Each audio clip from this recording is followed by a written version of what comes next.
بسم الله الرحمن الرحيم. قيل ادخل الجنة قال يا ليت قومي يعلمون بما غفر لي ربي وجعلني من المكرمين. سورہ یاسین کی تفسیر کرتے ہوئے ہم پہنچ گئے آیت نمبر 26 اور 27 میں.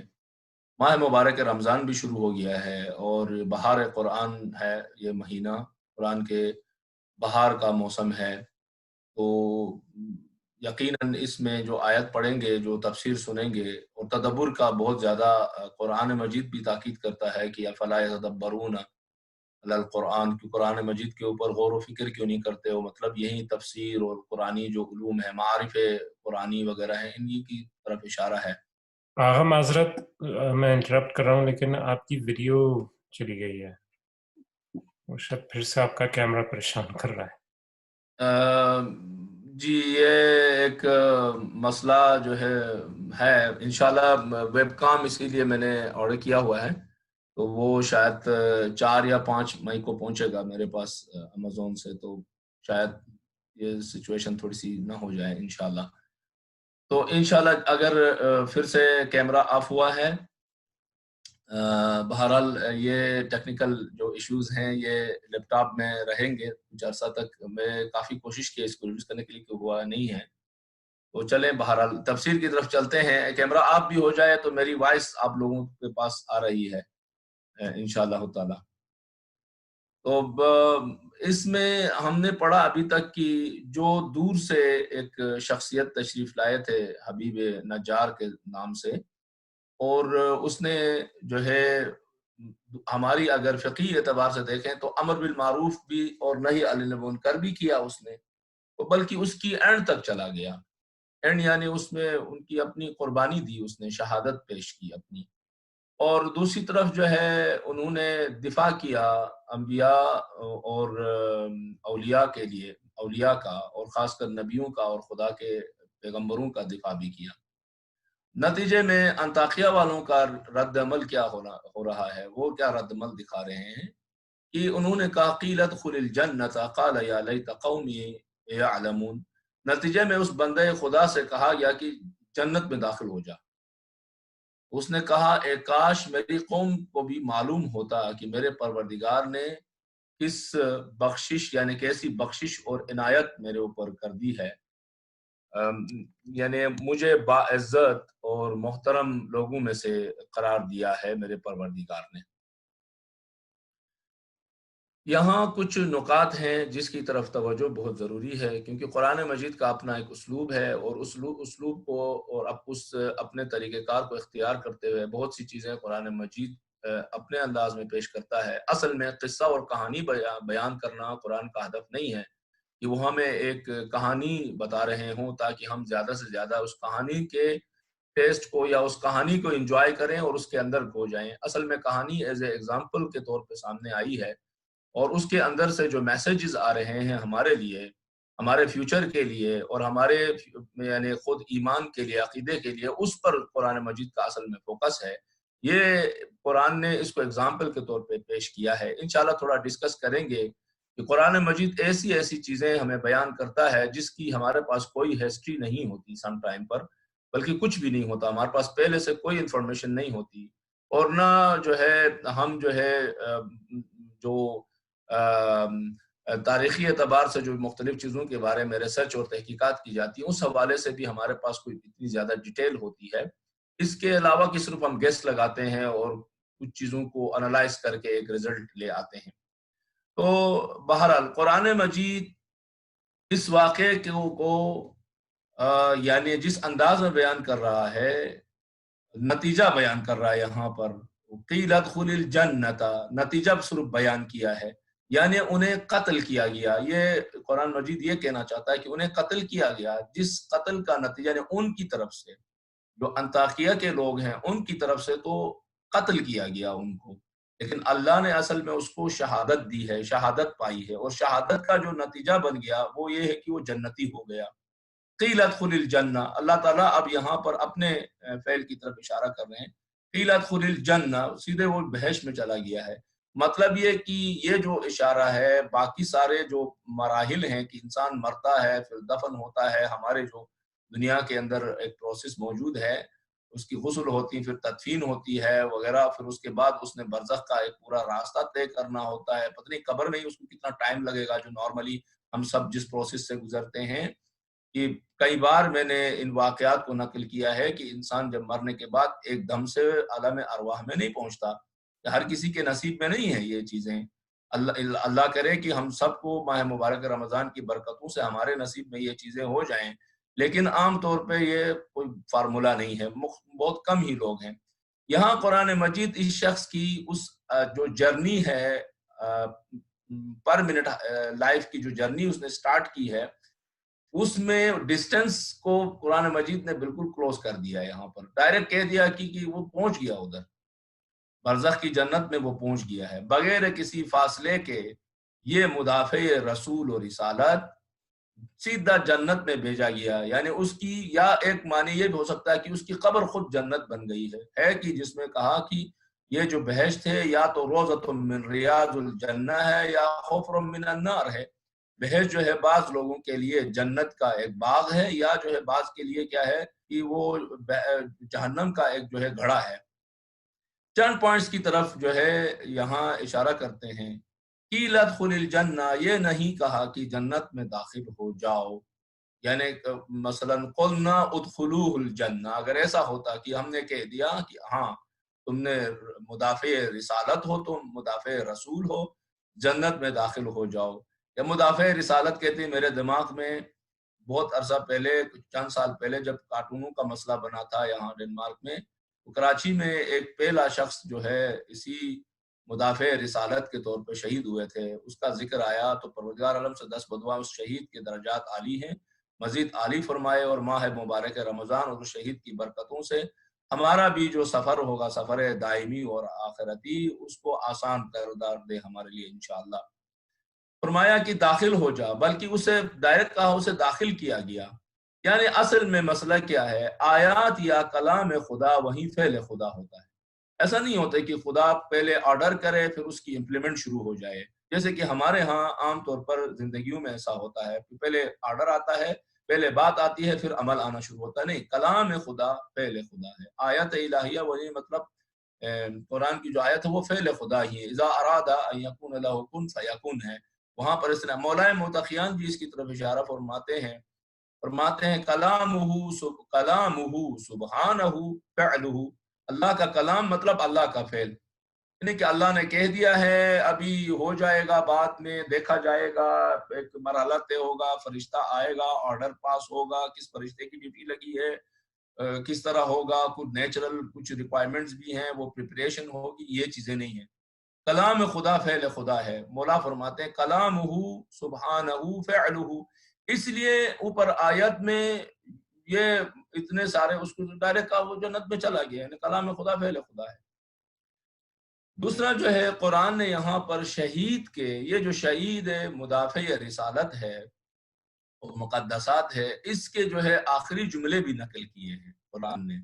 قال، اس شہید نے کہا، یا لیت قومی یعلمون بما غفر لی ربی وجعلنی من المکرمین، اس نے کہا اے کاش میری قوم کو بھی معلوم ہوتا کہ میرے پروردگار نے کس طرح میری بخشش کی ہے اور مجھے مکرمین میں سے، باعزت ترین لوگوں میں سے قرار دیا۔ انشاءاللہ مکرمین پہ آگے گفتگو کریں گے۔ باعزت جو ہے لوگوں میں سے مجھے قرار دیا ہے، یعنی کیسے میری قبر روضۃ الجنان بن گیا، کیسا میرا سفر برزخ تک پلک جھپکتے ہی ہو گیا، سیدھا عالم ارواح میں پہنچا، کیسے میں زندہ ہوں، یعنی میں مرا نہیں، انہوں نے تو مجھے مار دیا تھا، قتل کیا فزیکلی طور پر، لیکن میں تو دائمی اور زندہ ہوں، اور واقعاً زندہ ہوں، کیونکہ فرمایا کہ وہ رزق پا رہا ہوں۔ یہ شہیدوں کے بارے میں فرمایا کہ ان کو مردہ مت کہو، میں وہ شہیدوں والی زندگی پا چکا ہوں دائمی، اور رزق بھی پا رہا ہوں۔ کاش کہ ایسا ہو جاتا، یہ میری قوم کو بھی پتا چلتا کہ یہ حقیقی زندگی کتنی میٹھی اور کتنی شیرین اور کتنی اٹریکٹ کرنے والی، کتنی زبردست قسم کی یہ زندگی ہے۔ بما غفر لی ربی وجعلنی من المکرمین، یعنی یہ شہادت در حقیقت میری مغفرت کا ذریعہ بن گیا کہ فرمایا کہ شہید کی خون کا پہلا قطرہ جب زمین پہ گرتا ہے ہر قسم کے اس کے گناہ معاف ہو جاتے ہیں، اور ایک ایسے جو معاف ہوتا تو وہ وزن ہے ہی نہیں، ویٹ اس کا رہا نہیں، ہلکا ہو جاتا ہے، ہلکا ہوتا ہے تو سفر آسان ہوتا ہے۔ ظاہر ہے کہ ایک آدمی جو گناہوں کے اتنے بڑے منو بوجھ کو لے کے سفر کرنا ہے جس نے، اور وہ بوجھ آہستہ آہستہ اس سے کم ہوگا ادھر پہنچتے پہنچتے، اس کے لیے کتنے سال لگیں گے، سینکڑوں سال بھی لگ سکتے ہیں، بعض اوقات دہائیاں بھی ہو سکتی ہیں، سینکڑوں بھی، ہزاروں بھی ہو سکتے ہیں، اللہ نہ کرے کہ اس طرح ہو۔ مجھے مکرمین میں سے قرار دیا ہے۔ دیکھیں یہ مکرم جو ہے نا، مکرم جو ہے سارے نہیں ہو سکتے، سب کو، یہ سب شہیدوں کو بھی یہ مقام مکرم نہیں ملتا۔ یہ جو مکرم مقام ہے، کرامت اور مکرم اسی ایک ہی خاندان کے الفاظ ہیں، یہ مقام سب شہیدوں کو بھی نہیں ملتا۔ شہید مکرم خاص بہت ہی کم شہداء ہوتے ہیں جو شہید مکرم کہلاتے ہیں۔ قرآن مجید نے فرشتوں میں سے بعض کو مکرمین فرشتے کہا۔ سورہ عبسہ کی آیت نمبر 15 اور 16 میں دیکھیں تو وہاں پر کہتا ہے بِعَیْدِی سَفَرَ کِرَامًا بَرَرَہ، اور اسی طرح جو ہے سورہ انبیاء میں بھی ہے کہ فرمایا بل عباد مکرمون، بلکہ وہ جو ہے ہمارے مکرم بندوں میں سے ہیں۔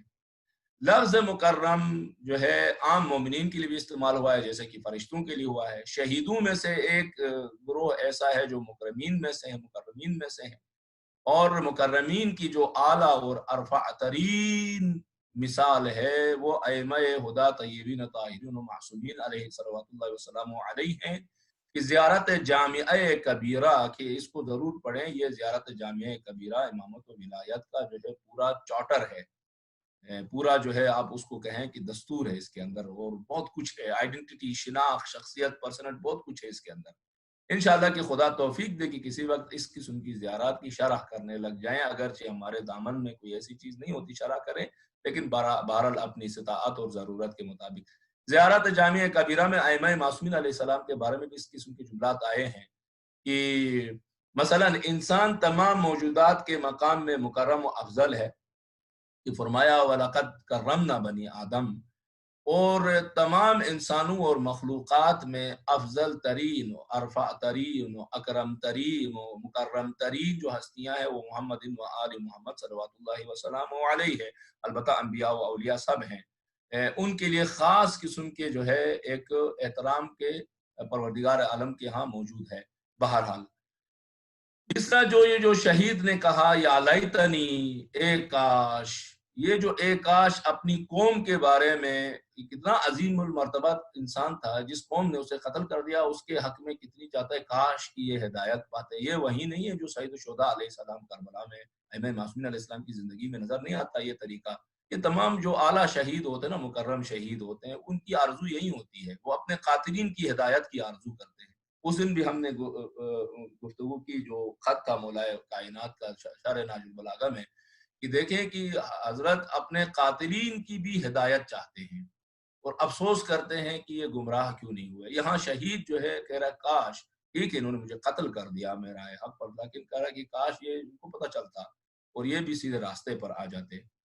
یہ ہماری دینی ثقافت کا ایک آفیشیل سلوگن ہے یا لیتنی، اور ہم اور شہیدوں میں جو فرق ہے وہ کچھ یوں ہے کہ جب شہید اللہ سے مخاطب ہوتے ہیں اور عرض کرتے ہیں کہ خدایا یا لیتنی، اے کاش سب کے نصیب میں یہ جام شہادت ہو جائے، جو ہمارے ساتھی تھے، جو منزل شہادت کو نہ پہنچ سکے، راستے میں ہی رہ گئے، ابھی راستے میں آ رہے ہیں، پیچھے رہ گئے ہیں، دیر ہو چکی ہے ان کے لیے۔ وَيَسْتَبْشِرُونَ بِالَّذِينَ لَمْ يَلْحَقُوا، جیسے قرآن کی دیگر آیات میں کہا کہ ابھی وہ یلحقوا بہم ہیں، یعنی ان تک پہنچے نہیں ہیں، ابھی راستے میں جدوجہد جاری رکھے ہوئے ہیں۔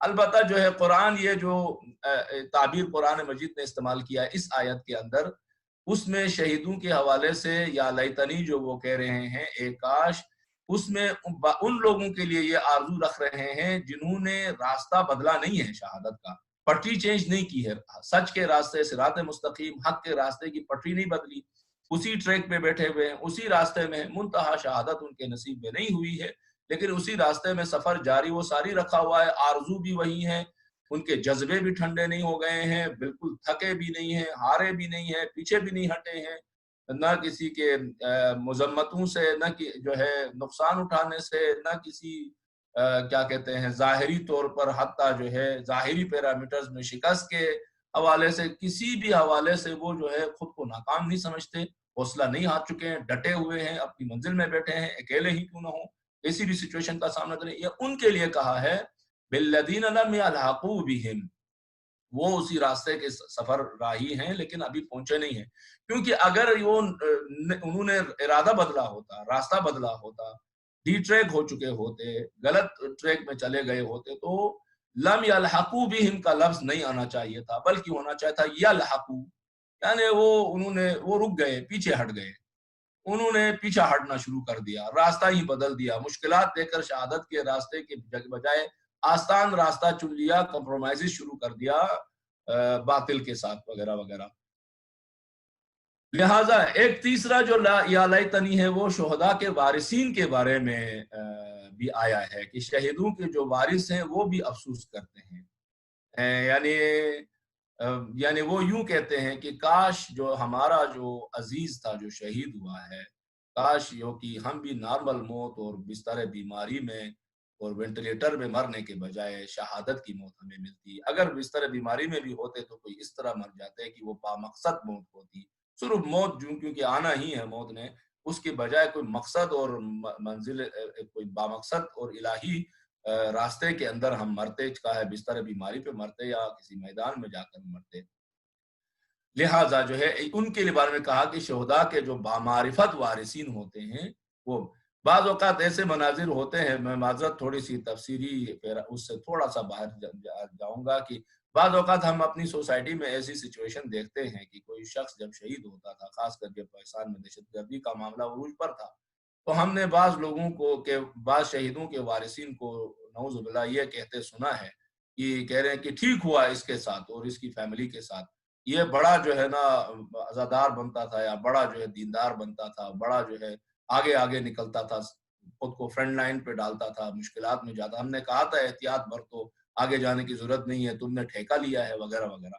اس طرح کی باتیں سننی پڑتی تھیں.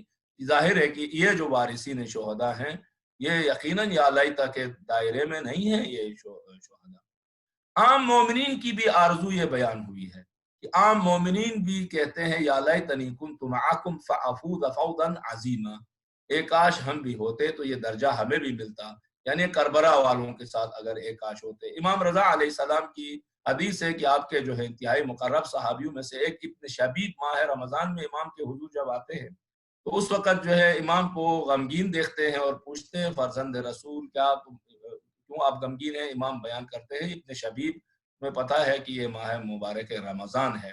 بہرحال کچھ گفتگو کے بعد امام ابن شبیب سے کہتے ہیں ابن شبیب جب تمہیں کربلا والوں کی یاد آ جائے، امام حسین سید الشہداء علیہ السلام اور ان کے انصار کی یاد آ جائے تو یہ جملہ کہو یا لیتنی کنت معہم فافوز فوزا عظیما. حتیٰ یعنی یہ متداول ہے، یہ ایک رواج کے طور پر موجود ہے. مجالس کے بعد جو ہے جب زیارت پڑھتے ہیں تو اس جملے کو دہراتے ہیں.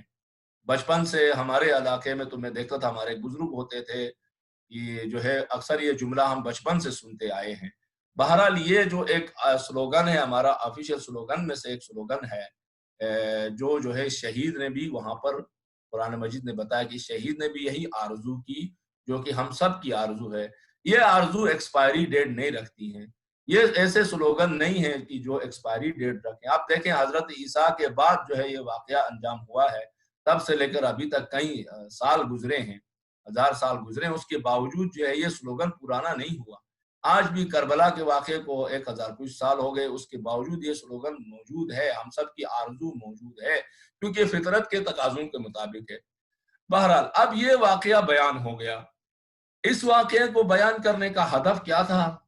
ایک کہانی تو نہیں بتانی تھی کہ پہلے ایک ایسا ہو گیا تھا. ایک بات تو قطعی طور پر قرآن مجید کا یہ طریقہ کار نہیں ہے. اصل میں اہل مکہ ایک اور آنے والی تمام عالم انسانیت کو اور ان نسلوں کو، جنریشنز کو تعلیم دینا مقصود تھا. لہٰذا جو ہے اس کے اندر سے پیغامات ہمیں مل رہے ہیں. اگلی آیات نمبر 21، 28 اور 29 کے اندر آیا وَأَنزَلَ عَلَىٰ قَوْمِهِ مِن بَعْدِهِ مِن جُنْدٍ مِّنَ السَّمَاءِ. وما كنا منزلين إن كانت إلا صيحة واحدة فإذا هم خامدون. ترجمہ کچھ یوں ہے کہ ہم نے اس کی قوم پر اس کے بعد نہ آسمان سے کوئی لشکر بھیجا ہے اور نہ ہم لشکر بھیجنے والے تھے. وہ تو صرف ایک آواز تھی، ایک چنگھاڑ تھی، جس کے بعد سب جو ہے شعلہ حیات، یعنی سب کا شعلہ حیات سرد پڑ گیا، ٹھنڈا ہو گیا، یعنی ختم ہو گئے. وہ کیا جو ہے یہ جو تعبیر ہے قرآن مجید کی، اس کے اندر کیا بیان کرنا چاہتے ہیں؟ ایک طرف ان کے انجام کو بیان کر رہے ہیں، لیکن انجام کے جو وسائل اور ٹولز ہیں، طریقہ کار ہیں، پہلے اس کی آسمان سے نہ آنے کی نفی کی اور اس کے بعد کہا لیکن وہ مر بھی گئے. ایک سیاح، ایک آواز ایسی آئی، ایک چنگاڑ، ایک اونچی آواز تھی جس کے نتیجے میں وہ سارے کے سارے مر گئے. قرآن مجید اس تعبیر اور اس انداز سے کیا چیز بیان کرنا چاہ رہا ہے؟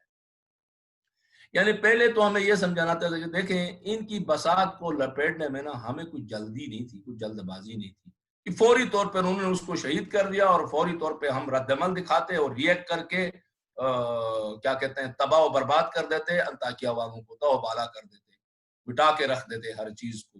نہیں، ہم نے یہ کام نہیں کیا، بلکہ ہم نے کیا رسپانس. پروردگار عالم یہ یعنی ہمیں سمجھانے کے لیے لفظ استعمال کیا، ریئیکٹ اور رسپانس دو ڈیفرنٹ، جو انگلش میں رد عمل اور ذمہ داری نبھانا، ذمہ دارانہ عمل. یعنی ہم نے مزید مہلت دی. ٹھیک ہے انہوں نے مدافع رسالت کو قتل کر دیا اور رسولوں کو بھی قتل کر دیا، لیکن ہم نے پھر بھی کچھ مہلت دی، ان کو کچھ دن مزید مہلت دی اور دیکھا کہ بھائی کیا ہوتا ہے. پورا موقع فراہم کیا، مزید واپسی کے راستے ان کے لیے یعنی کھلے رکھے. دیکھا کہ نہیں، بلکہ وہ اس قتل کے اوپر خوش ہیں. اگلی آیات میں آئیں گے کہ وہ قتل کے اوپر نسل خوش ہیں، مذاق بھی اڑاتے ہیں انبیاء کے. واپس میں قصے کا اپنی فتح میں خوشی آئے اور ہم نے مخالفین کو جو ہے نا میدان سے نکال کے باہر کر دیا اور ان کو فزیکلی طور پر مکمل جو ہے ختم کر دیا. کہہ رہے ہیں وما کننا منزلین، وما کننا، یہ جو آیت میں آیا ہے وانزل علی قوم من بعدہ من جند من السماء، آسمان سے ہم نے کوئی لشکر نہیں بھیجا. وما کننا منزلین، اور ہم لشکر جو ہے نا بھیجنے والے یعنی منزلین یعنی آسمان سے فرشتے. ایسا نہیں تھا کہ دیکھیں آسمان سے ہم فرشتوں کو بھیجیں اور ان کو جو ہے انطاکیہ والوں کو ان کی جرائم کی سزا دیں. یعنی ان کو سزا دینے کے لیے فرشتوں سے، آسمان سے کے فرشتوں کو بھیجنے کی ہمیں کوئی ضرورت نہیں ہے، کیونکہ اس جگہ میں یہ کہنا چاہ رہا ہے جس طرح کا ان کا عمل اور فعل ہے اس کے مقابلے میں اللہ نے ان کو سزا دینے کا جو ہے ایک اور طریقہ اپنایا. وہ طریقہ یہ تھا، دیکھیں کائنات اللہ کے حضور ایک پیالے کی طرح ہے، ایک کپ کی طرح، ایک چھوٹے سے برتن کی طرح ہے.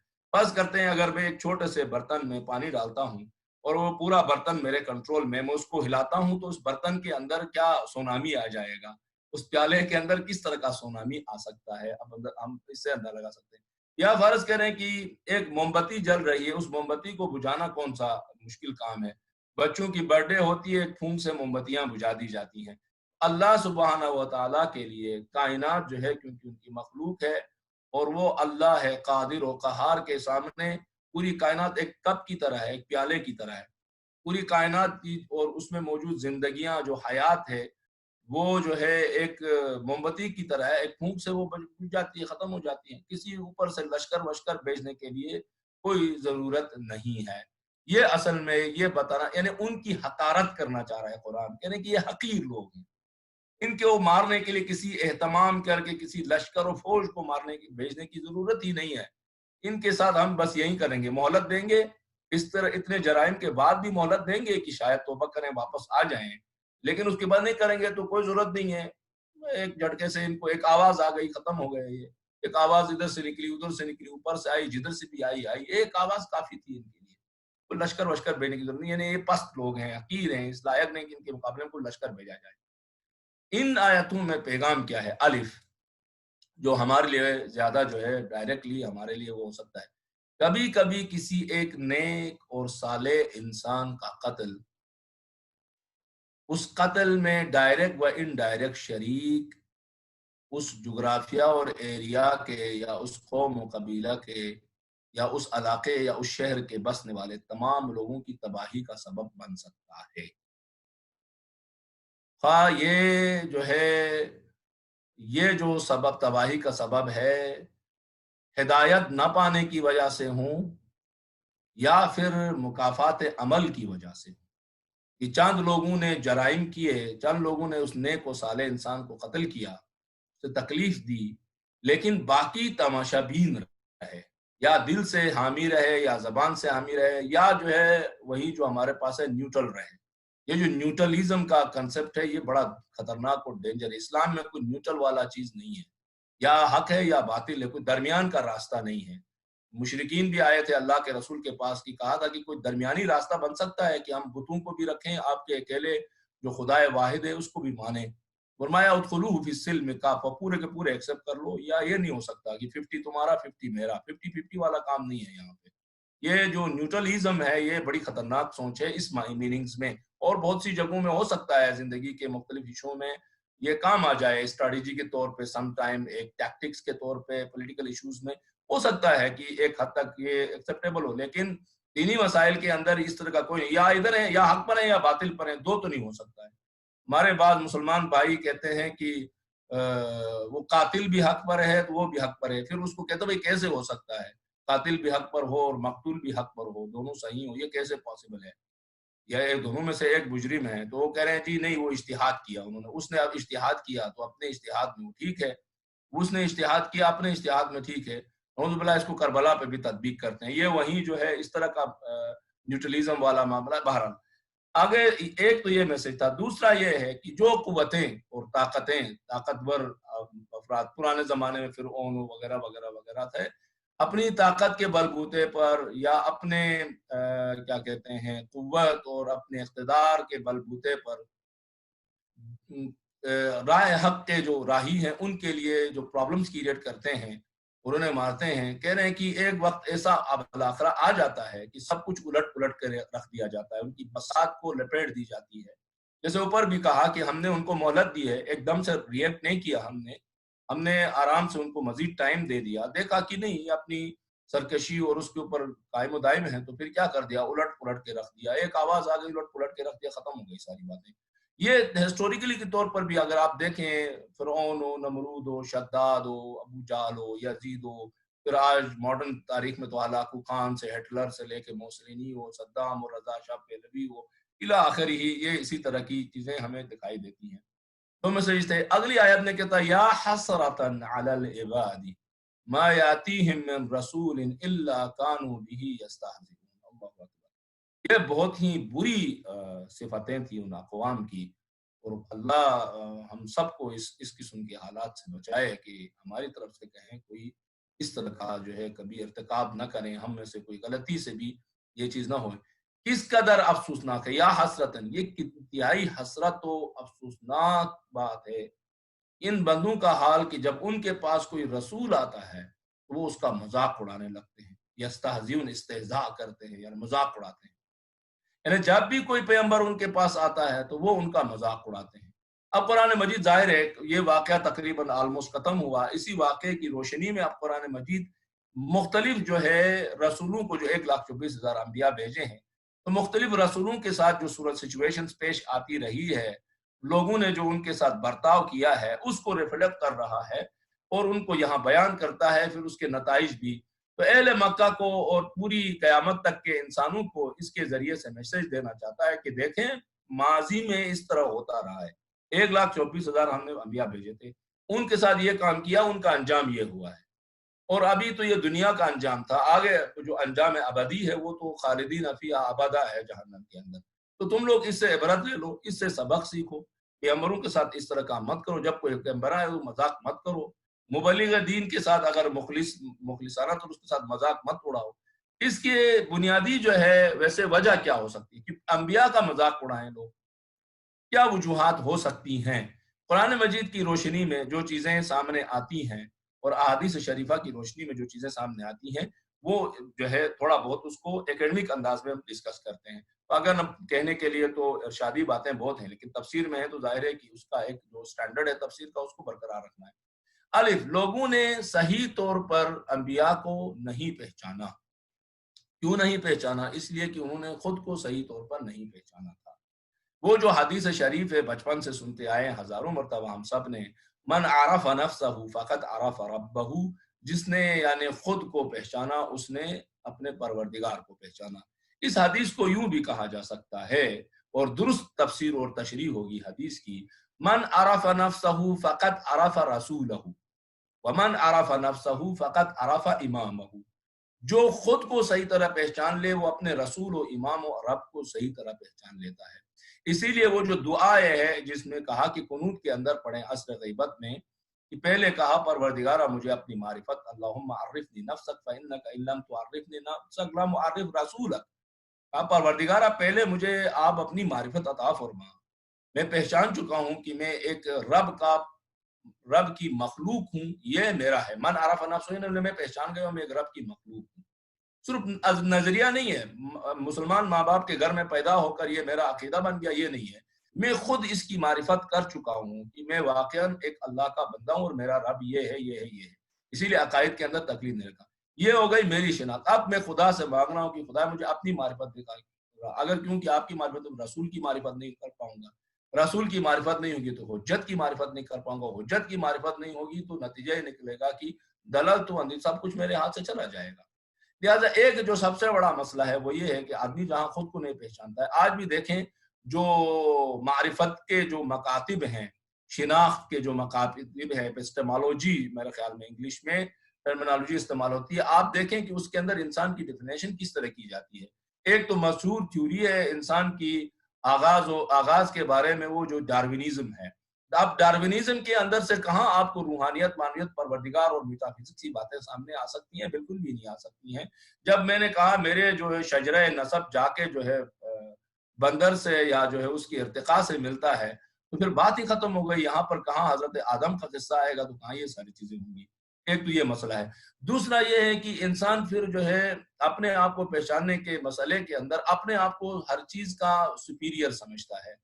اشرف مخلوق ہونے کا مطلب اس نے کہا کہ میں اشرف خالق ہوں۔ اشرف خالق انسان نہیں ہے بلکہ اشرف مخلوق ہے انسان۔ مطلب یہ ہے کہ وہ اشرف جو ہے اس سے بڑا اس کا خالق ہے۔ بہرحال ایک بڑا مسئلہ یہ ہے کہ انہوں نے خود کو نہیں پہچانا تو نہ رسول کو پہچانا نہ رب کو پہچانا، ایک بڑا مسئلہ۔ دوسرا ایک کوتا فکری ہے، مذاق اڑانا جو ہے یہ ایک گٹھیا اخلاقی صفات میں شمار ہوتی ہے، یعنی پست قسم کی ثقافت اور کلچر کا حصہ ہے مذاق اڑا دینا۔ یعنی مذاق جو ہے یہ جو ہے بالکل ہی گٹھیا پنا ہے عام طور پر بھی۔ اور ان کا مذاق اڑانے کا وجہ کیا تھا؟ معذرت کے ساتھ متاسفانہ آج بھی بہت سے معاشروں میں یہ رسم موجود ہے، یہ طریقہ کار موجود ہے، آج بھی ہے، مذاق اڑاتے ہیں۔ وہ کیا چیز ہے؟ وہ مذاق اڑا کر سمجھتے تھے کہ ہم رسولوں کی شان میں کمی کر رہے ہیں، یعنی ان کی عزت کو ہم اچھالیں گے، بے عزت کریں گے۔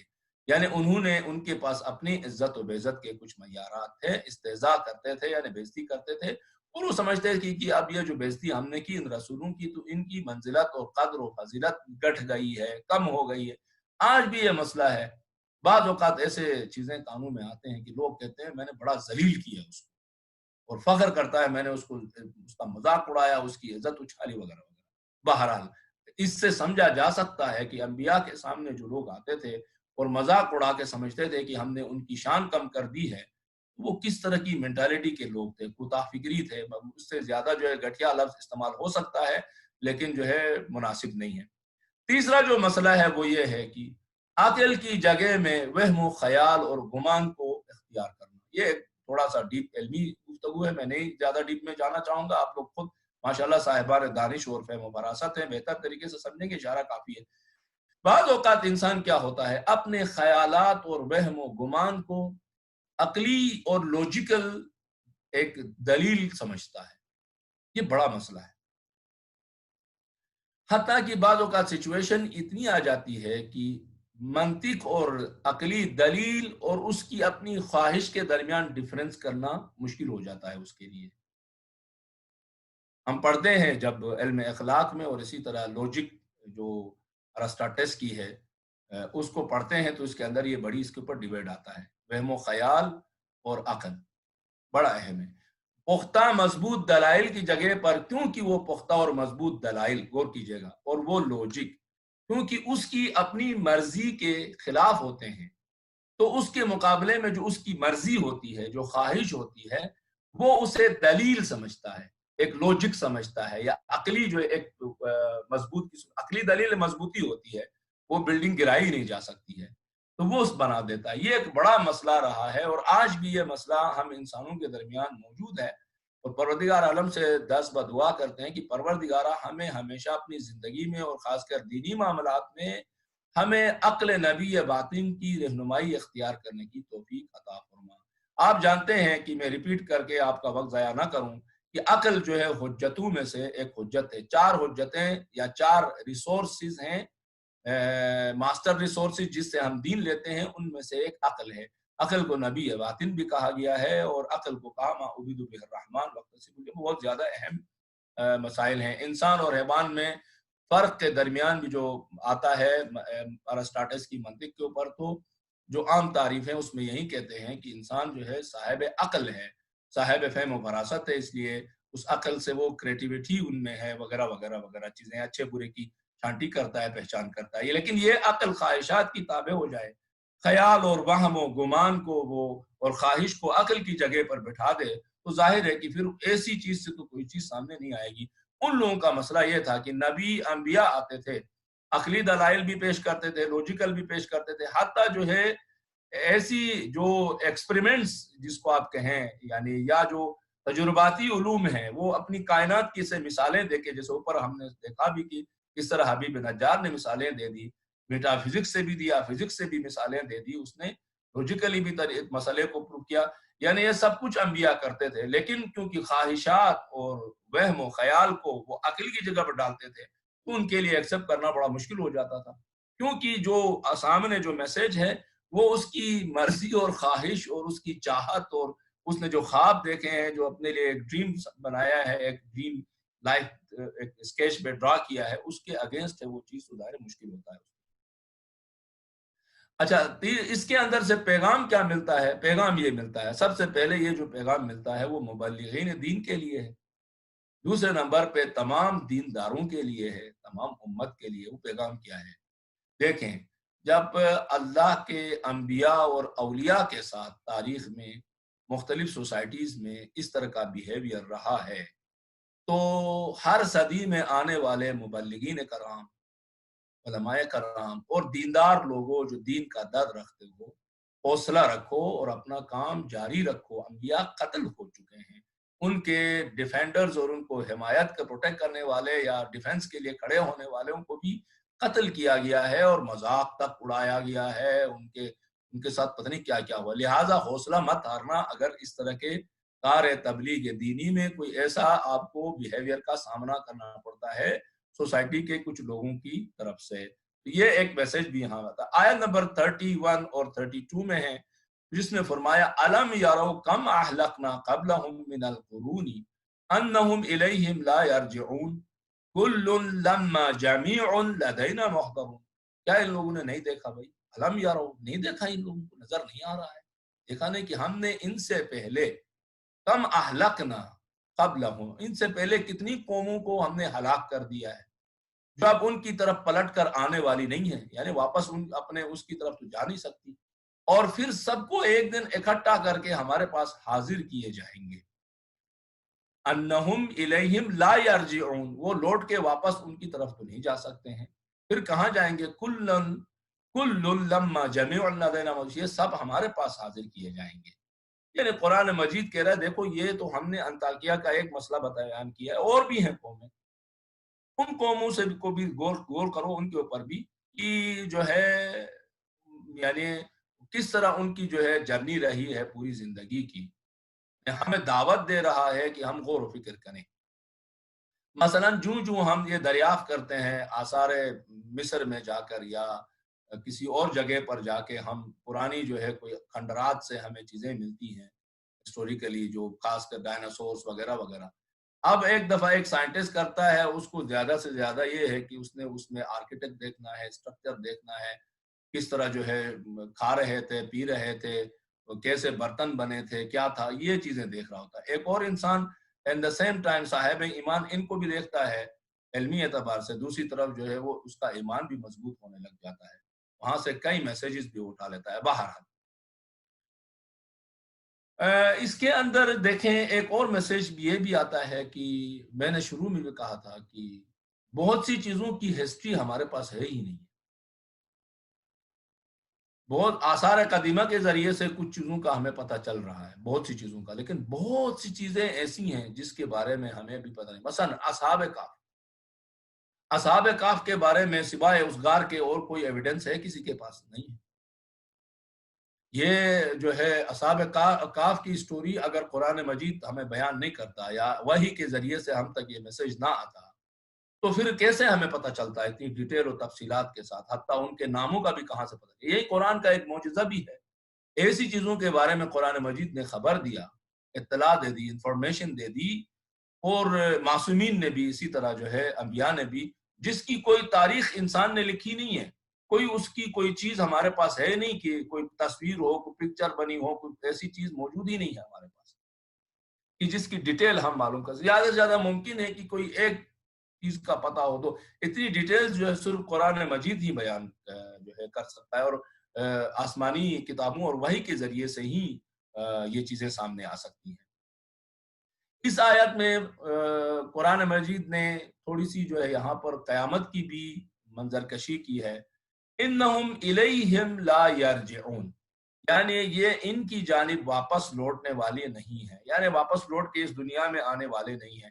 البتہ بت پرستوں کے ہاں یہ ایک عقیدہ ہے، اور آج بھی کم و بیش ہندوستان میں جو بت پرست ہیں وہ اگلے جنم اور 7 جنموں کا جو کنسپٹ موجود ہے، قرآن مجید اس طرف بھی اشارہ کرنا چاہتا ہے. دیکھو بھائی، یہ جنموں کا جو تم نے تصور بنا رکھا نا، یہ ہونے والی چیز نہیں ہے. تم نے لوٹ کے ادھر تو نہیں ہے، انہم الیہم لا یرجعون، لوٹ کے ادھر نہیں آنے والے ہو. یہ دماغ میں رکھ لو، گئے تو گئے، بس سلام، ختم ہو گئی بات. لیکن ہاں ایک اور طرف لوٹ کے جانے والے ہو، یعنی واپس اپنی زندگی کی طرف لوٹ کے نہیں آؤ گے کسی اور جنم کی شکل میں، بلکہ اللہ کی طرف لوٹ کر تم لوگوں نے جانا ہے. کہ قرآن مجید کی دیگر مشہور ترین آیت جو صبح و شام پڑھتے ہیں کہ فرمایا انا للہ و انا الیہ راجعون، نابود بھی نہیں ہوئے ہیں یہ لوگ، مر گئے نابود نہیں ہو گئے. عذاب آیا ان کے اوپر، جو ہے کھائے ہوئے بھوسے کی طرح بنا دیا، ایک چیخ کے ذریعے سے سب کچھ لٹ پلٹ ہو گیا، ٹھیک، یہ نابود نہیں ہوئے ہیں بلکہ موجود ہیں. کیا فرمایا؟ ان کل لما جمیع لدینا محضرون، پھر سب کو ایک دن اکٹھا ہمارے پاس حاضر کیے جائیں گے، یا سب اکٹھے ہو کر ہمارے پاس حاضر ہو جائیں گے. دوسری آیت میں کہا انا للہ و انا الیہ راجعون. مزید اگر آیات کو دیکھیں تو سورہ واقعہ میں اس کو تھوڑی سی اور سلیس کر دیا ہے، سلیس کر کے بیان کیا. فرمایا ان الاولین والآخرین، پہلے والے اور اینڈ پہ جو ہوں گے وہ سب کے سب لمجموعون الی میقات یوم معلوم، قیامت کے دن سب کو اکٹھا کر دیا جائے. تو لہٰذا قرآن مجید نے یہاں پر جو ہے یہ سمجھا دیا، ان کے عقیدے کی نفی کر دی، کہا کہ کوئی جنم ونم کا کنسپٹ نہیں ہوگا، واپس اس دنیا میں نہیں ہوگے، بلکہ جب لوٹو گے تو اللہ کی طرف لوٹو گے. اگلی آیات کے اندر فرمایا وآیۃ لہم الارض المیتۃ، اور اس کی اللہ کی جو نشانیوں میں سے ایک نشانی یہ ہے، یہ جو مردہ زمین ہے، ڈیڈ ارتھ ہے، یہ مردہ زمین، اس کو طرف دیکھتے کیوں نہیں ہو؟ اخرجنا منها حبا فمنہ یاکلون، اس سے ہم نے کیا کہتے ہیں، کیا کر دیا، اس زمین کے اندر سے ہم نے دانے نکالے ہیں، اس مردہ زمین کے اندر سے ہم دانے نکالتے ہیں، اسی دانوں میں سے تو یہ لوگ کھا رہے ہیں، ان کی روزی روٹی اسی مردہ زمین کے اندر سے نکل آتی ہے. وَجَعَلْنَا فِيهَا جَنَّاتٍ مِّنَ النَّخِيلِ وَأَعْنَابٍ وَفَجَّرْنَا فِيهَا مِنَ الْعُيُونِ لِيَأْكُلُوا مِن ثَمَرِهِ وَمَا عَمِلَتْهُ أَيْدِيهِمْ أَفَلَا يَشْكُرُونَ سُبْحَانَ الَّذِي خَلَقَ الْأَزْوَاجَ كُلَّهَا مِمَّا تُنبِتُ الْأَرْضُ وَمِنْ أَنفُسِهِمْ وَمِمَّا لَا يَعْلَمُونَ. یہ جو آیات ہیں اس کے اندر یہ فرمان کرنا چاہ رہے ہیں کہ اور اسی زمین میں سے ہم خرمے اور انگور، ان دو پھلوں کا ذکر قرآن میں زیادہ تر آیا ہے. اور ان دو پھلوں کی جو خاصیتیں ہیں، انگور اور باغ، اول تو انگور اور خرموں کے اپنی بہت ساری قسمیں موجود ہیں، آپ لوگ جانتے ہیں. بہرحال اس کے اندر جو انسان کے لیے فائدہ مند چیزیں ہیں اس سے کم و بیش آپ سب بہت بہتر اچھی طرح سے جانتے ہیں. یعنی خرمے اور انگور کے باغات پیدا کیے، چشمے جاری کیے. آپ کو معلوم ہے کہ جو چشمے کا پانی ہوتا ہے عام طور پر وہ صحت مند بھی ہوتا ہے، اگر کہ ہم نے آج جو ہے آلودگی کی وجہ سے اور غلط طرز زندگی کی وجہ سے بہت سی جو نیچرل چیزیں ہیں اس کو ہم نے نقصان پہنچایا ہے، ان کو خراب کر دیا، حتیٰ زمین کے نیچے جو پانی ہے اس تک کو نقصان پہنچایا، اس لیے کہ انسان جو ہے اپنے فیکٹریز کے کیمیکلز اور بہت ساری غلط چیزیں اب بھی بہت سے ملکوں میں، پہلے تو پوری دنیا میں یہ تھا، اب بھی بہت سے ملکوں میں ڈرلنگ کرتے ہیں کئی ہزار فٹ نیچے لے جا کے ڈرلنگ کر کے وہاں پہ وہ سارا جو ہے گرا دیتے ہیں اپنا کچرا، جس کے نتیجے میں زمین کے نیچے موجود جو صاف شفاف پانی ہے قدرت کی اللہ کی طرف سے جو فلٹرائز ہو کے آتا ہے، وہ سارا ظاہر ہے وہ پانی سارا ہم نے آلودہ کر دیا. جیسے کہ ہم نے بارش کو ہم سنبھال نہیں سکتے، ملک میں سیلاب آ جاتے ہیں اور سونامیز آ جاتے ہیں، کیونکہ ہم نے اس کے لیے نہیں پریپیئر کر رہے ہیں اپنے آپ کو. ہمارے فائدے میں انسان چلا گیا اور اصل چیز کی طرف توجہ نہیں دیا. اللہ ہے کہ جن ممالک نے دیا وہ نقصان بھی نہیں اٹھاتے تاکہ یہ اس کے پھل کھائیں، حالانکہ یہ سب ان کے ہاتھوں کا عمل نہیں ہے. یعنی ایسا نہیں ہے کہ اب یہ جو انگور ہے، یہ جو کھجور ہے، یہ جو چشمے انہوں نے بنایا ہو، نہیں، انہوں نے نہیں بنایا. یہ ہم نے خلق کیا. ہاں یہ کاشتکاری کرتے ہیں، اس کو آبیاری کرتے ہیں، اس کی پرورش کرتے ہیں، پھل کھاتے ہیں، وہ ٹھیک ہے، لیکن اس کی جو بیسک جو میٹیریل ہے وہ ہماری طرف سے ہے، ہم نے دیا ہے ان کو. بیسک جو را مٹیریل ہے وہ ہم نے پرووائڈ کر دیا، بلکہ دا نہیں بلکہ یہاں پر تو پورا بنا کے دے دیا ہے. اب اس کی پرورش کرنا، پانی نہیں لے کے سکھا دیتے ہیں، وہ تو الگ مسئلہ ہے. پھر فرماتے ہیں پھر آخر یہ ہمارے شکریہ ادا کیوں نہیں کرتے بھائی؟ کیوں جو ہے ہمارا شکریہ کیوں نہیں ادا کرتے؟ پاک ہے سبحان اللہ، پاک اور بے نیاز وہ خدا جس نے تمام جوڑوں کو پیدا کیا ہے، ان چیزوں میں سے جنہیں زمین اگاتی ہے، اور ان کے نفوس میں سے یعنی ان کی اپنی جان میں سے بھی یہ جوڑے ہیں وہاں پر بھی، اور ان چیزوں میں سے بھی یعنی ان چیزوں میں بھی یہ جوڑے ہیں جن کا ابھی انہیں علم ہی نہیں ہے. جی یہ ایک سائنسی معاملہ بھی یہاں پر آ جاتا ہے. اور جو ہے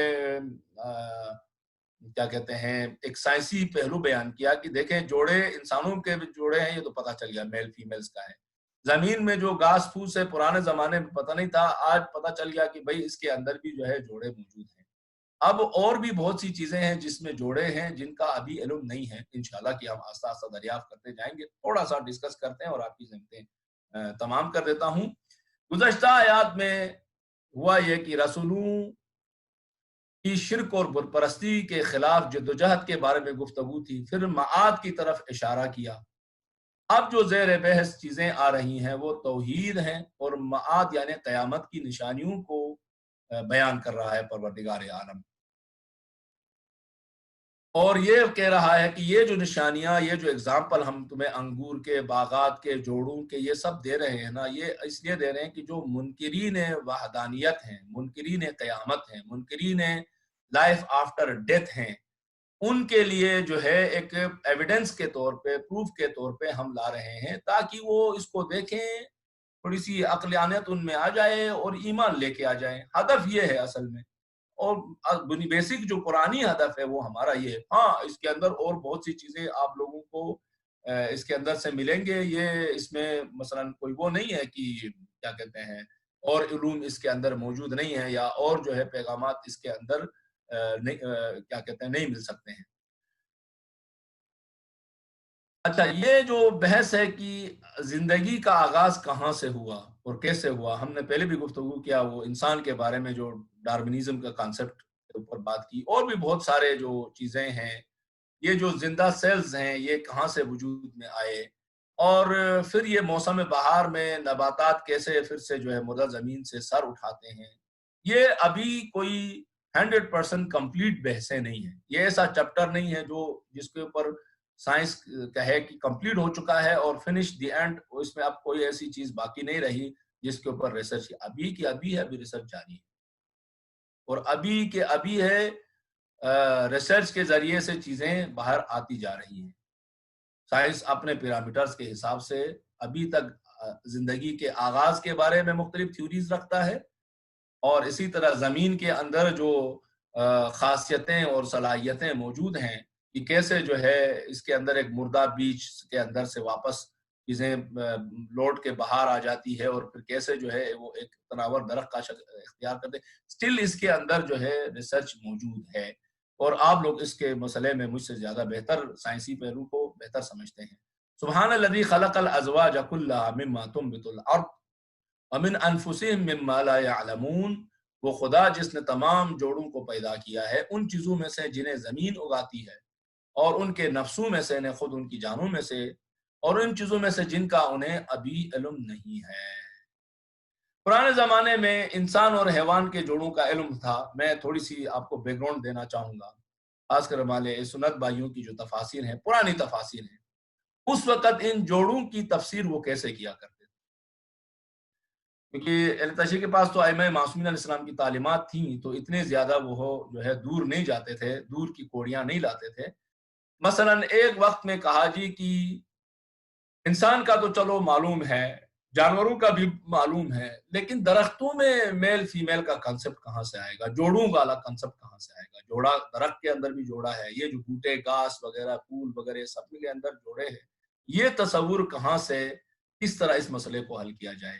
اس وقت ظاہر ہے کہ سائنسی چیزیں اتنی زیادہ سامنے نہیں آئی تھیں، تو مختلف تفسیر کرتے تھے۔ کبھی ذائقوں کو جوڑوں میں ڈالتے تھے، مثلا کہ ٹیسٹ جو ہے، کہتے ہیں دیکھو جو پھلوں کے اندر سٹارٹنگ میں یہ کھٹاہٹ ہوتی ہے اور بعد میں جا کے مٹھاس اس میں آ جاتی ہے زیادہ تر پھلوں میں، تو یہ کھٹاہٹ اور جو میٹھاس ہے یہ جوڑے ہیں۔ میں آپ کو بتا رہا ہوں ذرا تفسیر کے جو ارتقائی چیزیں ہیں، تو اس طرح جو ہے اس وقت تفسیر کیا کرتے تھے، جو کہ درست نہیں تھی یہ تفسیر، اور زیادہ تر جو ہے میں نے عرض کیا کہ مکتب اہل بیت میں یہ چیزیں اتنا زیادہ نہیں تھا۔ سورہ زاریات میں ہے کہ وَمِن كُلِّ شَيْءٍ خَلَقْنَا زَوْجَيْنِ لَعَلَّكُمْ تَذَكَّرُونَ۔ اب یہ جو آیت ہے یہ اور ہمارے مسائل کو پیچیدہ بناتی ہے اور سائنسدانوں کو دعوت دیتی ہے۔ وَمِن كُلِّ شَيْءٍ، دیکھیں ابھی تک تو ہم نے نباتات کے بارے میں بات کی تھی، انسانوں کی بات کی تھی، جانوروں کی بات، اب جو ہے نا قرآن کہہ رہا ہے وَمِن كُلِّ شَيْءٍ خَلَقْنَا زَوْجَيْنِ، یہ جوڑے ہر چیز میں ہیں۔ اب ہر چیز میں جوڑے ہیں کیسے ہو سکتا ہے؟ کچھ ایگزامپلز دیے ہیں، مثلا میں نہیں چاہ رہا ہم اس طرف آ جائیں کیونکہ ایک الگ موضوع ہے، اس کے لیے کچھ بیس بنا کے پھر انٹر ہونا چاہیے، کہ جس وقت ہمارے پاس وہ بیس نہیں ہے تو انٹر نہیں ہونا چاہتا زیادہ، لیکن ایک دو مثالیں دیتا ہوں۔ بطور مثال ہم دیکھتے ہیں ایٹم کو، ایٹم کے اندر بھی دو چیزیں جو ابھی تک میری معلومات ہے، الیکٹرون اور پروٹون کا جو ہے موجود ہے۔ حتیٰ الیکٹریسٹی میں دیکھتے ہیں پلس مائنس الیکٹریسٹی کے اندر بھی موجود ہے۔ بہرحال اس سے سمجھا جا سکتا ہے سبحان الذی، یعنی پاک ہے وہ ذات کی جوڑوں یا زوجیت کا قانون اس نے جو ہے اندر بنایا ہے، اور اللہ یہ نسبت دے رہا ہے اپنی طرف سے، اور پھر فرماتا ہے ایک بات اور ذہن میں رکھو، یہ جو قانون زوجیت ہے، یہ جو جوڑوں والا قانون ہے، یہ مخلوقات کے اندر ہے، خبردار اس قانون کو لے کے اپنے خالق کے اوپر اپلائی کرنے کی اس فارمولے کو کوشش مت کرنا۔ وَمِن كُلِّ شَيْءٍ خَلَقْنَا زَوْجَيْنِ ہے، وہ جو ہر مخلوق ہے اس کے اندر جوڑے ہیں، نہ کہ خالق مخلوقات میں جوڑے ہیں۔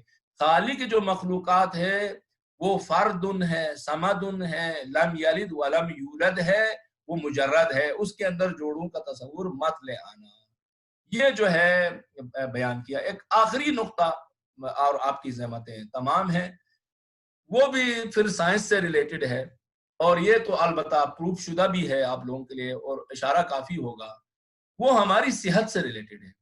اندازہ لگا لیجئے انگور اور کھجور یا خرمے کا ذکر قرآن میں کیونکہ زیادہ ہے، اور یہ دونوں ایسے فروٹ ہیں کہ جو بڑے فائدے رکھتے ہیں صحت کے اعتبار سے۔ دلچسپ پوائنٹ یہ ہے کہ جب کھانے پینے کی بات کی قرآن نے، تو اناج اور بیج والی اشیاء کو پر فوکس رکھا ہے قرآن نے، گوشت پر زیادہ فوکس نہیں کیا ہے، اور آیتوں میں ہے ٹھیک ہے، لیکن فوکس جو ہے نظر آتا ہے قرآن میں تو وہ اناج کے اوپر، اور بیج والی جو بیج کی والی زمین ہے، زمین سے دانے والی جو چیزیں ہیں، دالے وانے وغیرہ اس طرح کی جو چیزیں، اور دوسرا جو فوکس ہے فروٹ اور میوجات کے اوپر ہے، اور سبزیوں کے اوپر، جو تنبت الارض، زمین سے سبزیاں ہی اگتی ہیں۔ تو قرآن مجید کھانے پینے کے لیے، انسانی صحت کے لیے شاید یہ زیادہ بہتر سمجھتا ہے، اس لیے زیادہ ان کو فوکس کر کے بیان کرتا ہے، اور پھر کہتا بھی ہے کہ اب انسان جو ہے اس کو اپنے استعمال میں لائے، اور اس کے ساتھ ساتھ صرف استعمال میں لائے نہیں بلکہ خدا کا شکر بھی بجا لائے، اور خدا کا شکر بجا لانا رچ کلچرل اور میچورٹی کی علامت ہونا ہے۔ قرآن مجید نے یہ تعبیر ہے کہ انشاءاللہ ڈسکس کریں گے آئندہ، کہتا ہے کہ قرآن کی نگاہ میں تہذیب یافتہ انسان وہ ہے جو سب سے زیادہ خدا کا شکر گزار ہے۔ میچور انسان وہ ہے، اس کی علامت اور آئیڈینٹی یہ ہے کہ وہ خدا کا سب سے زیادہ شاکر ہے۔ بس ہم کہہ سکتے ہیں جو کلچرل ہیں، جو تہذیب یافتہ ہیں، جو میچور اور انٹلیکچوئلز ہیں، وہ خدا کے سب سے زیادہ شکر گزار ہیں۔ انشاءاللہ تعالیٰ کی یہ سلسلہ جاری رہے گا۔ آپ کا کافی وقت لیا، پروردگار عالم سے دست دعائیں ماہ مبارک رمضان میں، پروردگارہ تجھے اس قرآن صامت کا واسطہ، اسی طرح قرآن ناطق کا واسطہ، ہماری اس قلیل سی اور انتہائی جو ہے تھکتے ہوئے بادل ناخواستہ انجام دینے والی عبادات کو، تلاوتوں کو، اس دروس اور فہم و فراست کو پروردگارہ اپنی درگاہ میں قبول و مقبول فرما، اس کے بدلے میں دنیا و آخرت میں اجر عظیم سے ہمیں عطا فرما۔ پروردگارہ جتنے بھی مریض ہیں، خاص کر جنہوں نے التماس دعا کہا ہے، بعض جو ہے خواتین و حضرات نے، پروردگارہ تمام مریضوں کو، خاص کر جو اس وبائی امراض میں مبتلا مریض ہیں، پروردگارہ اپنے نبی پاک اور اس کی پاک و طاہر آل اور قرآن مجید کے صدقے میں شفائے عاجلہ و کاملہ عنایت فرما۔ پروردگارہ جو اس وبا سے لڑ رہے ہیں، فرنٹ لائن پہ کھڑے ہیں، پروردگارہ ان فرنٹ لائن پہ کھڑے ان مجاہدین کو استقامت عطا فرما، ان کی صحت و سلامتی کی پروردگارہ ضمانت خود اپنی طرف سے عطا فرما۔ پروردگارہ جو اس بیماری کو مکمل خاتمے کے لیے ریسرچ کر رہے ہیں، تحقیقات کر رہے ہیں، تیرے بندے انسان ہیں جو تمام انسانیت کی فلاح کے لیے کام کر رہے ہیں مخلصانہ طور پر، پروردگارہ ان کی سعی و تلاش کو نتیجہ خیز منزل تک پہنچانے میں مدد فرما۔ بالنبی و آلہ صلی اللہ علیہ سیدنا محمد خاتم النبیین و سید المرسلین و علی اطرتہ الطیبین الطاہرین، صلوات بر محمد و آل محمد۔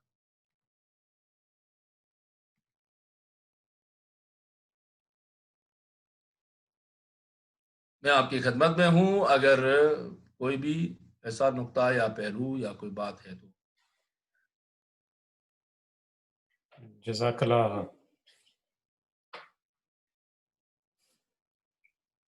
اگر اور کسی کو سوال نہیں ہو تو میرا ایک سوال تھا، یہ جو آپ نے بات کی تھی حق اور باطل کہ وہ درمیان کی وہ گنجائش نہیں ہے اسلام میں، تو اس کا کیا ہے؟ یہ مطلب ہوا کہ جو لوگ مثلاً ایتھیسٹ ہیں وہ ایک اسلامک سوسائٹی میں ان کے لیے جگہ نہیں ہے، کیونکہ یہ اکثر ہمارے خلاف اعتراض کیا جاتا ہے کہ اسلام جو ہے وہ اور سوچ اور آئیڈیالوجیز کو ڈسٹروائے کرنا چاہتا ہے۔ دیکھیں، اسلام اور سوچ اور آئیڈیالوجیز کو ڈسٹرائے کرنا نہیں چاہتا ہے، اسلام جو ہے غلط آئیڈیالوجیز کو ڈسٹرائے کرنا چاہتا ہے، لیکن یہ ڈسٹرائے کرنے کا مطلب یہ نہیں ہے کہ اسلام تشدد اور طاقت کے بلبوتے پر زبردستی کسی کے اوپر اپنی آئیڈیالوجی نافذ کرنا چاہتا ہے یا اس کی آئیڈیالوجی کو ختم کرنا چاہتا ہے، بالکل بھی نہیں ہے۔ شروع سے ہم سورہ یاسین کی تفسیر میں ہم نے دیکھا کہ تمام لوجیکل جو ہے گفتگو ہوتی رہی، جو تشدد ہے وہ دوسروں کی طرف سے زیادہ تر سامنے آیا۔ آپ کہیں پہ بھی آپ کو تشدد کا عنصر نظر نہیں آئے گا کہ جس میں اللہ کے کسی نبی نے وائلیشن کا راستہ چنا ہو، کبھی بھی نہیں کیا۔ جنگیں بھی جتنی ہوئی ہیں تو وہ ڈیفینسیو تھی نہ آفینسیو تھی، بہرحال۔ تو اسلام جو ہے وہ آئیڈیالوجی جو انسانیت کے لیے نقصان پہنچاتا ہے اس کو ایکسیپٹ نہیں کرتا، اور اس کا مطلب یہ نہیں ہے ایکسیپٹ نہیں کرنے کا کہ وہ اس کو ڈسٹرائے کرنے کے لیے وائلیشن یا پاور اور طاقت کو یوز کرنا چاہتا ہے، نہیں۔ ہاں، وہ ڈیبیٹ کرنا چاہتا ہے، کنونس کرنا چاہتا ہے، دوسرے کو منوانا چاہتا ہے۔ اگر شرارت نہیں ہوتی ہے اس آئیڈیالوجی کی طرف سے اسلام کے اگینسٹ، تو اسلام بھی ان کو بہت حد تک جو ہے برداشت کرتا ہے ایک سوسائٹی کے اندر اور قبول رکھتا ہے ان کو۔ یعنی قبول کرنے کا مطلب یہ ہے کہ کہتا ہے کہ ٹھیک ہے، لکم دینکم، ٹھیک ہے تمہارا دین رہے تمہارے پاس، لکم دینکم ولی الدین، ٹھیک ہے تمہارا دین تمہارے پاس رہے، لیکن یہ کہ ہمیشہ ہماری کوشش یہ ہوگی کہ تم سیدھے راستے کی طرف آ جاؤ۔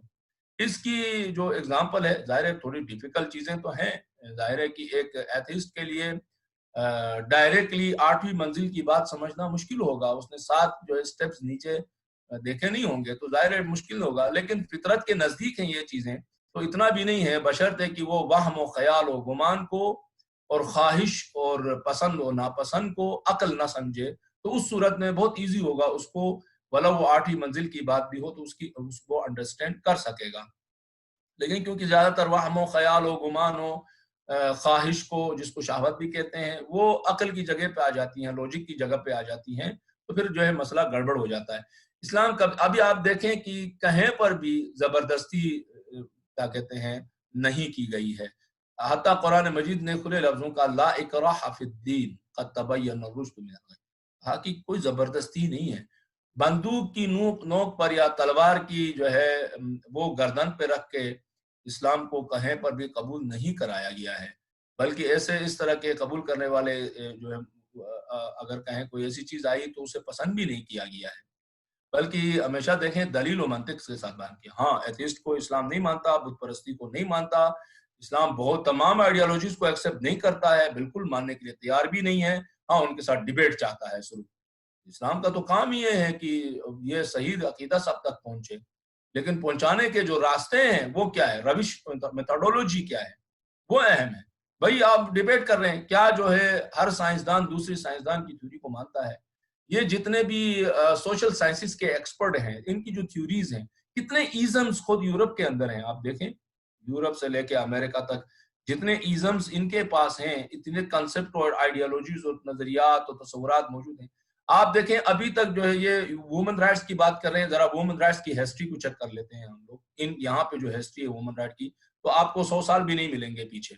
ابھی تک جو ہے خواتین کے ساتھ جو ہے مساوات کا جو کنسپٹ ہے وہ ابھی تک نہیں ہے، ابھی بھی خواتین کو وہ پے نہیں ملتی، فار ایگزامپل کہہ رہا ہوں، اور بھی بہت سی باتیں ہیں، تنخواہ نہیں ملتی جو ایک مرد کو ملتی ہے، ابھی بھی خواتین کے لیے بہت سارے جو جابس ہیں اس کے لیے وہ سوٹیبل نہیں سمجھی جاتی ہیں، ابھی بھی ان کے ساتھ جو عام بیہیویئر ہے وہ ایسا پایا جاتا ہے۔ تو یہ نہیں ہے کہ بالکل یہاں پہ کوئی اے ٹو زڈ ایکوریٹ ہو چکا ہے سارا سسٹم، اب مسئلہ صرف ہمارے پاس رہ گیا ہے جو ریلیجس کنسپٹ ہے وہاں پہ، ایسا بالکل بھی نہیں ہے، کیونکہ یہ تمام چیزیں ہیومن سے تعلق رکھتی ہیں، من عرف نفسہ سے تعلق رکھتی ہیں، فرق نہیں کرتا ہے یہاں کا مسلمان وہاں کا، یا یہاں کا انسان وہاں کا انسان۔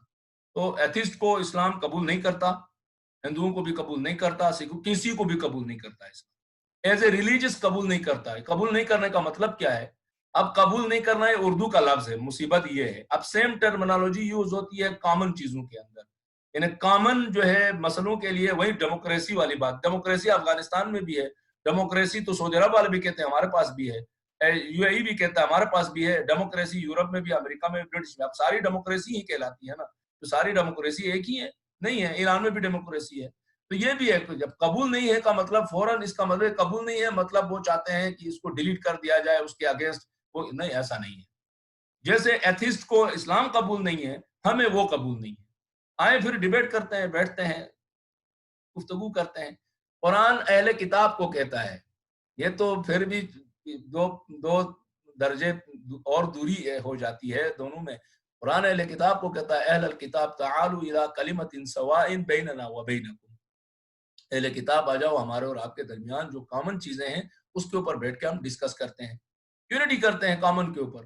مولا متقیان نے اسی لیے فرمایا تھا کہ ٹھیک ہے آپ کا دینی بھائی نہیں ہے، آپ کی آئیڈیالوجی اس کی آئیڈیالوجی ایک نہیں ہے، لیکن اس کے باوجود ایک کامن ہیومن سوسائٹی میں آپ لوگ زندگی گزار سکتے ہو، اس لیے کہ آئیڈیالوجی مختلف ہونے کے باوجود تم لوگوں میں کچھ چیزیں کامن پوائنٹس بھی ہیں، وہ یہ کہ تم انسان ہو، وہ انسان ہے، ایز اے ہیومن آپس میں تم لوگ چل سکتے ہو۔ ہاں ایز اے مسلمان رسپانسبلٹی کیا ہے، ڈیوٹی کیا ہے، تو ہاں جی میں اس کو کوشش کروں گا کہ وہ اسلام کی طرف آئے، اس میں کوئی شرم کی بات نہیں ہے، بولے بابا ہاں ہم ایکسپٹ نہیں کر، ہم باطل سمجھتے ہیں سب کو، کسی کو بھی ہم وہ کرنے کے لیے تیار نہیں ہے کہ اس کو ٹک کر کے کہیں یہ ٹھیک ہے، یہ بھی ایکسپٹ ہے ہمیں، یہ نہیں، کوئی ایکسپٹ نہیں ہے، ایک بھی گنجائش ہی نہیں ہے کہ ہم ایکسپٹ کریں ان کو اس میننگز میں، اس کا مطلب ان کی فزیکلی ڈیلیٹ کر دیں ان کو، نہیں ایسا نہیں کریں گے، بیٹھیں گے کہیں گے ٹھیک ہے آپ کا دین آپ کو مبارک ہو، ہماری آئیڈیالوجی ہمارے پاس ہے، کون صحیح ہے اس پر بات چیت کریں گے۔ ہاں آپ سوسائٹی میں رہ رہے، آپ ایکسپٹ ہیں ہمیں، آپ کی آئیڈیالوجی ہمیں ایکسپٹ نہیں ہے، مطلب یہ کہ قبول کر کے ہم آپ کے امپلیمنٹ کریں اس کو، یعنی یہ امپوز کریں ہاں جی یہ ٹھیک ہے یہ ٹھیک ہے، یہ نہیں ہو سکتا، یعنی ایتھسٹ ایز اے باطل نظریہ ہمیں قبول نہیں ہے، ایتھسٹ وہ جو بندہ ہے وہ ہمیں قبول ہے سوسائٹی میں ایز اے ہیومن کے طور پر، ایکسپٹ ہے، کوئی مسئلہ نہیں۔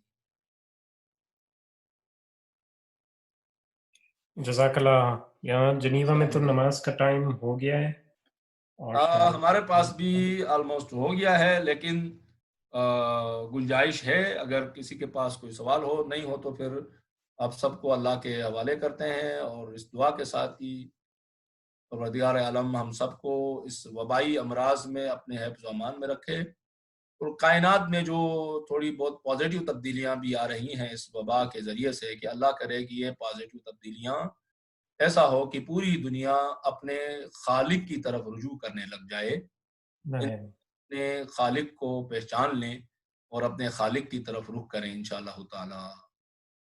انشاءاللہ. صلوات بر محمد و آل محمد. اللہم صلی علی محمد و آل محمد. بہت شکریہ. خدا بہت حافظ. شکریہ. سلامکم اللہ. نماز کا ٹائم ہو